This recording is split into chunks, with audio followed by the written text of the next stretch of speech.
بھیڑیا چراتا ہے. کہتے ہیں میرے اوپر کپ کپی طاری ہو گئی بزرگوں کی بات سن کے، اور مجھے پیاس لگی اور خواہش آئی کہ پتہ نہیں اب بابا جی کچھ کھلائیں پلائیں گے بھی کہ نہیں، بابا جی کچھ کھلائیں گے بھی کہ نہیں.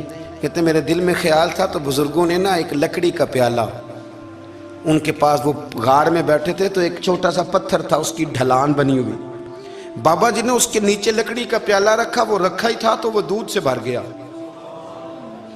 کہتے ہیں انہوں نے مجھے دیا تو ٹھنڈا اور میٹھا دودھ، میری طبیعت خوش ہو گئی.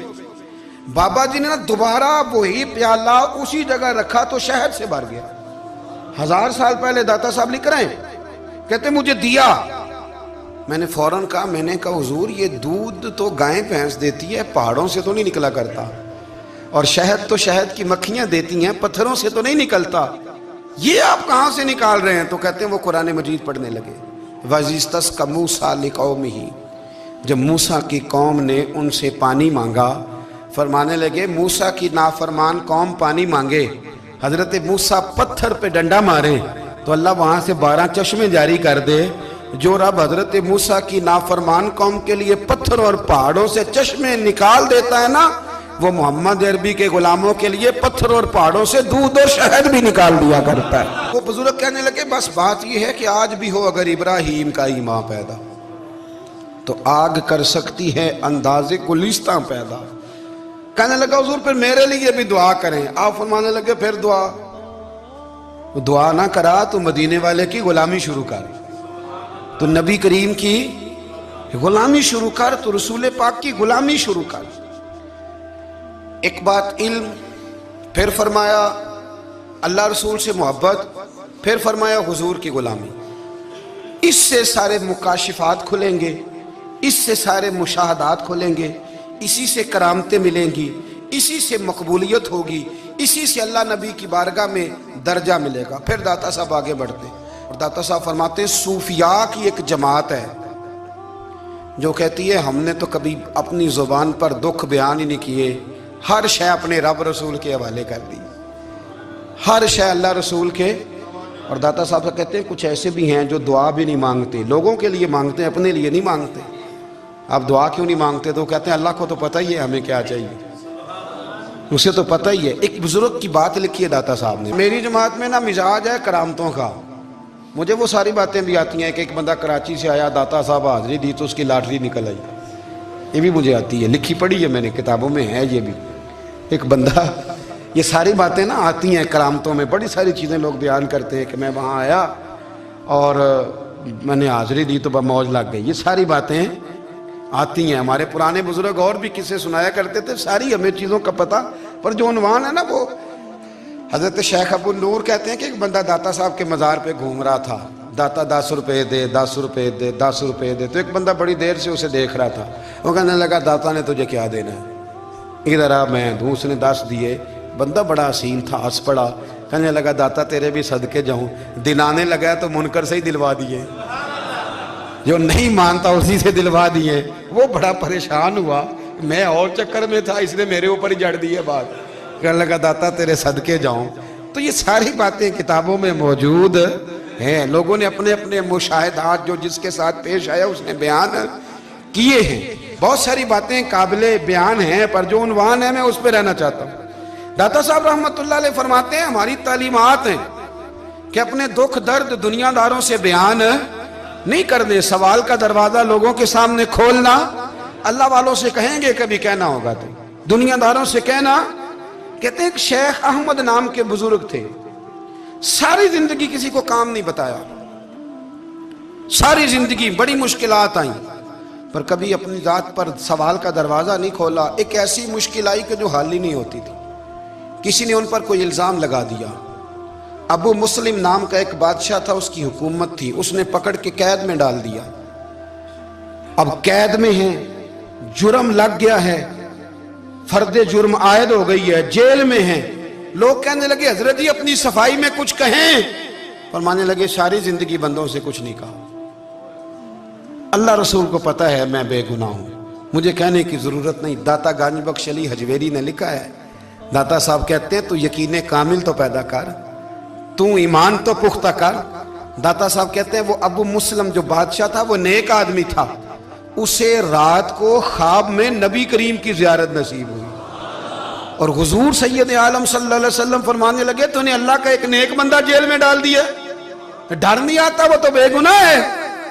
بادشاہ آدھی رات کو خود اٹھا، دادا صاحب فرماتے ہیں کسی گارڈ کو نہیں بھیجا، پولیس والے کو نہیں بھیجا، جیلر سے نہیں کہا، خود گیا، جا کے جیل کا دروازہ کھولا، دروازہ کھول کے اس درویش کو آزاد کیا، کہنے لگا بابا جاؤ، مجھے پتہ چل گیا آپ بے گناہ ہیں۔ بابا جی سلام کر کے جانے لگے تو بادشاہ پھر آگے آیا، ہاتھ باندھے، ہاتھ چومے، کہنے لگا حضور آپ بڑے نیک ہیں، میرے لیے کوئی حکم ہو تو بتائیے گا، میرے لائق کو خدمت ہو تو بتائیے گا۔ تو شیخ احمد فرمانے لگے تجھے ابھی بھی سمجھ نہیں آئی،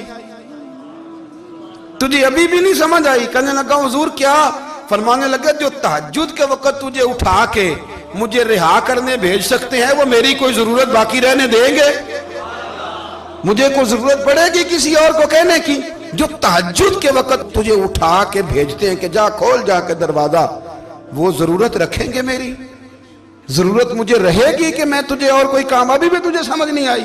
تو داتا علی اجمیری رحمت اللہ علیہ فرماتے ہیں اصل میں ہماری طبیعت ہے، ہم نے بندوں سے دل لگا لیا ہے، دل اللہ رسول سے لگاؤ، کسی بندے سے لگانا تو اس سے لگاؤ جو اللہ والا ہو۔